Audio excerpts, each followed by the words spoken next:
Welcome aboard, Andy. How are you? Thank you. I'm wonderful. You'll be throwing out the first pitch today, a little different from taking those opening day starts. Yeah.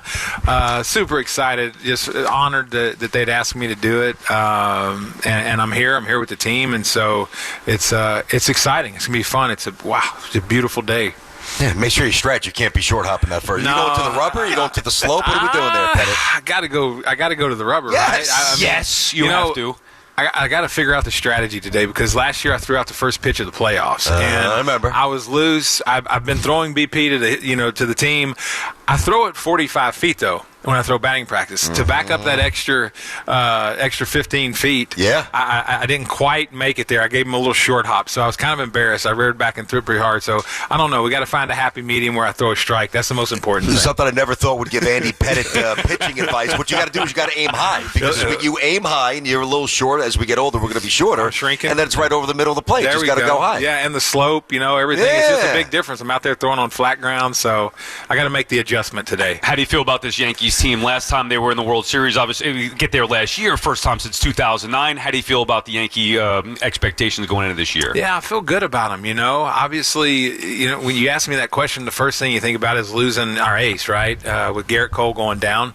But you look at it, and it's like every year you got to overcome stuff, right? And that's how I look at it this year. It's going to give some people opportunities to step up. And, when I broke into the Yankees, I would have never maybe gotten the opportunity if we didn't have a couple of guys get injured.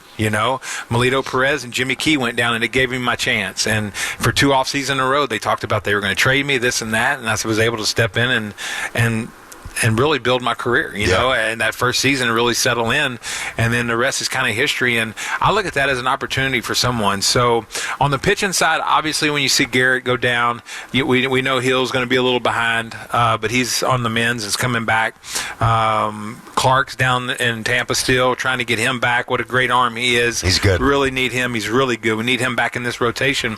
But we've got some guys. Will Warren's going to step up. I do believe that. He's still developing and growing as a pitcher. And Marcus is still here, obviously. Of course, you bring in Max, and what a great addition he is to the club. Carrasco has been unbelievable. I love the presence that he's going to bring. And, of course, our opening day started today, Carlos Rodon. And Carlos is, I think, continuing to grow as a pitcher and figuring all this out, and excited to watch him work today. So feel real good about the team. I really do. We got some good additions offensively. I love Belly. I love, Goldie, them guys coming on. You got to go play the games, and you got to go see how we gel. Spring training was great. It seemed like the chemistry of the team is really, really good.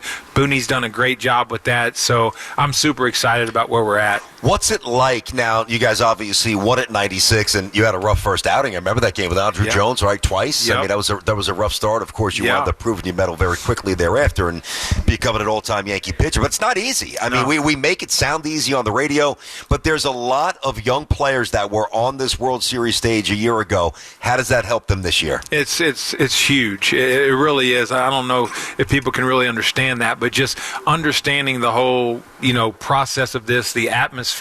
It's just like you just talked about, Game 1 of the World Series. I had just pitched Game 5 to get us to the World Series, and was very comfortable in that situation, right?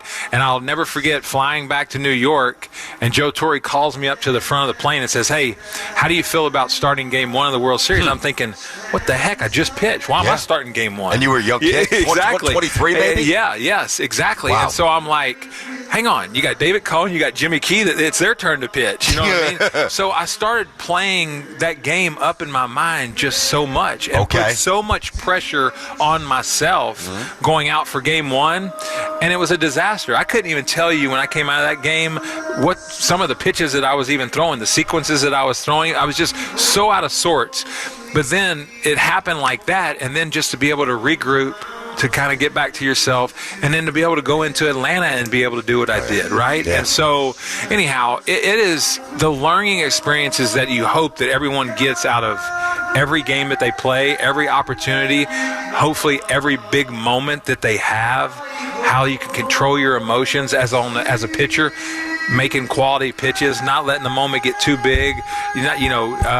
So it's huge for these guys to have had that experience, and also to have been there and to taste it and to know what it feels like.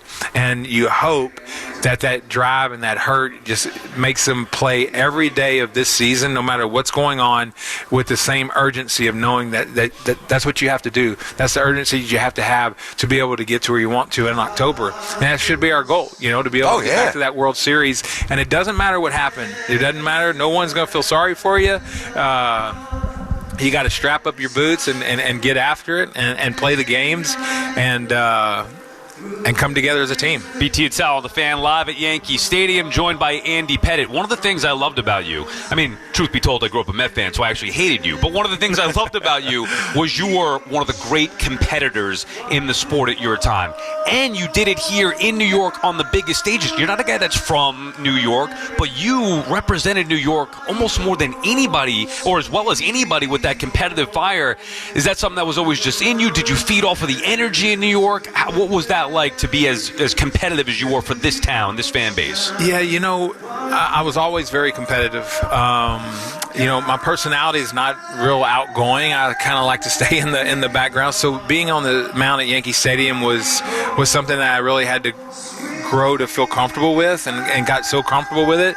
But my stuff, even as a minor leaguer, I didn't have the best stuff. I didn't throw 95 miles an hour. I pitched at 91 to 92 whenever I was in my prime. I could maybe get up to 94. I think I threw 1 or 2 pitches in my career at 94 miles an hour. So it was always a grind for me, and I always had to make pitches. And so I think just as I went through the minor leagues, and then obviously coming up here at the big league level, being in trouble, knowing that the way I had to get it done was to grind through it, to be competitive, to mentally stay engaged every single pitch.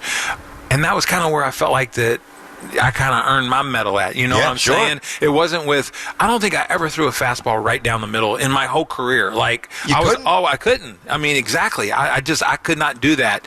And so, and then of course you have success early in your career, and then of course you realize what it's like to win here and how great it is, and it's almost like addicting. It kind of gets built inside of you, and you were just so hungry every year. And we had a great group of guys. Obviously, we had a great owner in Mr. Steinbrenner. What he did, the way he pushed us, we knew that if we weren't getting our job done, that he was going to bring somebody in here to get it done.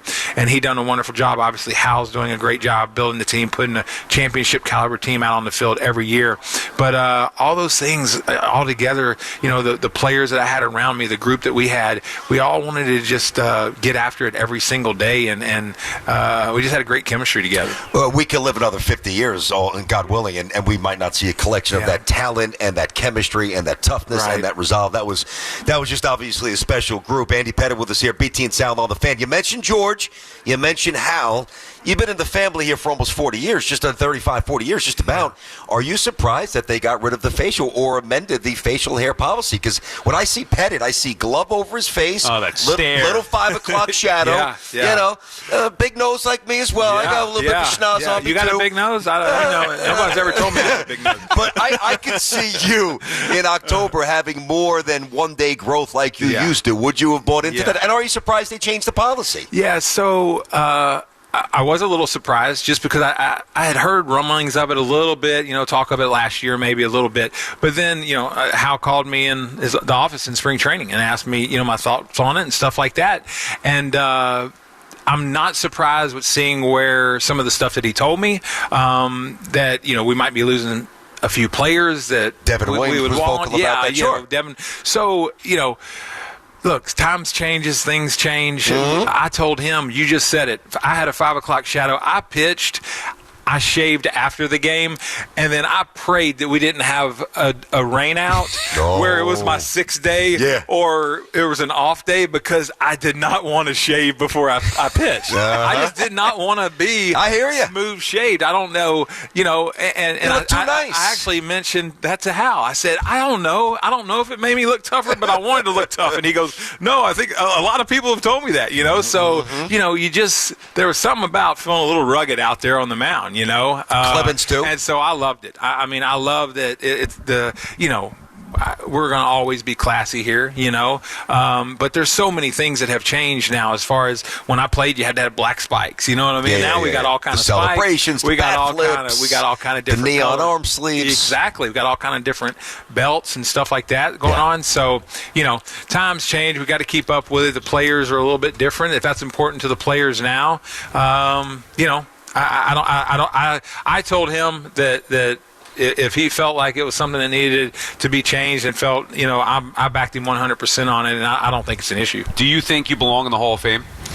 Oh, man. I've said this before over and over. I never felt like a Hall of Fame pitcher. You know what I'm saying? Because of the reasons why I just told you.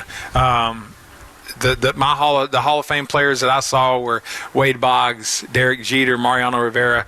I watched them guys for years and years, not Boggsy, but Jeet and Mariano, and the game was it looked so easy for them, and it was so difficult for me. Obviously, I feel like I'm getting a little bit of traction just from the standpoint of it was C going in maybe. But that would be a great honor if that was ever to happen. But, we'll see how that all works out. I ask it because I believe you are a Hall of Famer because of the success you had in the postseason, Yankee Dynasty. We went over all that stuff. And then I wonder if the PED stuff, which is obviously a blemish, maybe the one blemish on your career, has taken you out of the mind frame of some of the voters or the people who have a say about you getting back in potentially.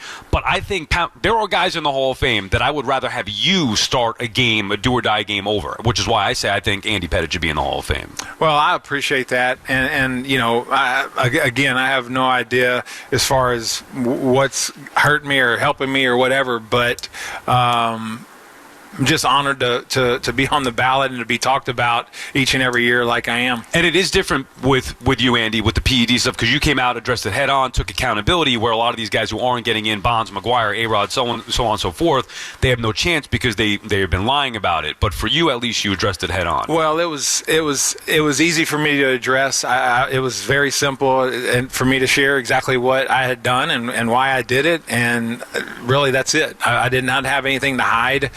I continued to play, I'm not sure, for 6 or 7 years, after that. And it hasn't been an issue. It wasn't an issue when I played. I'm not exactly sure why, as far as with the fans and stuff like that, but just very thankful and very blessed, again, to be able to have continued to play and have the long career that I had. And Andy, by the way, and I would agree with Sal based on your postseason prowess and being a staple at the top of the rotation for one of the most dominant dynasties of all time. Not just you, but I think Posada. I'm not saying that they should all be in. I want to be clear. I'm not just going to say that because you're sitting in front of me, but I think that a lot of players that you played with should have garnered more respect. Bernie should have gotten more votes. Posada should have gotten more votes. And I don't understand why they seem to, that Yankee dynasty seems to be kind of glossed over a little bit, not in terms of our hearts or the memory of baseball fans, but in terms of Cooperstown. It makes no sense to me. Yeah, I mean, I'm not sure why. I hate to admit it, I'm not like a great stat hound as far as like paying attention to exactly what I even did in my career as far as number-wise and stuff like that, much less everyone else, the other names that you just mentioned. But it does seem that they did not get very much attention from the standpoint of Bernie and Georgie. Those are two of the greatest players that I've ever played with. You got two switch hitters, champions. What are we doing here? I mean, it's really... And again, I don't even know. I wish I knew how many homers they had or whatever. I don't. But so you're saying that. They're obviously great friends of mine. I would love nothing more than to see those guys be celebrated in great ways. So I'm not sure why. Well, listen, man. I know we know you have a busy day today. Make sure that wing is nice and lubed up before you go out. No worm burners, no 55-footers. Get a 60 feet, 6 inches, little cut. It's been 25 years since Game 1 of the 2000 World Series. Zeal's ball should have gone out. Zeal wore you out. Oh, yeah, he did. And that ball hit the top of the fence. Top of the wall. And Timo Perez, you guys threw him out. Oh, yeah. That was a huge play. That was a huge play. 25 years. That may have changed everything. I guess you play golf with Todd. Tell Todd he needed to hit it a tiny bit further. A little more on the sweet spot, Andy. He got in his hands just a little bit on the thin part of the bat. Bad pitch selection. I should have stayed away from him. I don't think he had power the other way. He didn't. I should have stayed away from him. I think the greatest compliment you could pay a player is if an opposing fan base hated you when you played. From a Met perspective, you were that guy because you were just so damn good, as I said before. I think you belong in the Hall of Fame. Good luck with the first pitch today. Pleasure to have you on. Thank you so much, Andy Pettitte. We appreciate your time. Thank you, guys. Thank you. You got it. All right, BT Tell on the Fan. Be back right after this.